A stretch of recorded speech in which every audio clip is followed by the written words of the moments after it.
వచ్చేసి ఇంకా నేను సోమ అయితే బయటకు వచ్చేసాము. నైట్ 9 అవుతుంది టైము. ఇంకా సోమ ఆఫీస్ నుండి రాగానే ఏమైనా స్నాక్స్ తినాలనిపిస్తుందంటే సోమ ఇక్కడ పిలుచుకొచ్చాడనమాట.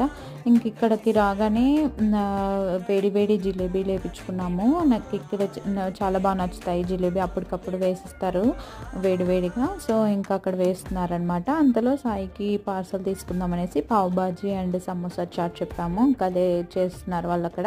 ఇంకా అది వచ్చేసి ఉడిపి గోకుల్. మేము చెప్పాను కదా అప్పుడు కూడా, ఏమైనా బ్రేక్ఫాస్ట్ నైట్ డిన్నర్ కావాలన్నా అక్కడికైనా లేదంటే గూపకైనా వెళ్తామని. ఇంకా ఆపోజిట్లో 99 వెరైటీ దోశ అని ఇక్కడ చూపిస్తున్నాను కదా, ఇది వచ్చేసి అక్కడ 99 వెరైటీ దోశలు దొరుకుతాయన్నమాట. Mysore masala dosa, pizza dosa, so many types of dosas. So చాలా టేస్టీగా ఉంటాయి. మేము కూడా చాలాసార్లు ట్రై చేస్తాము.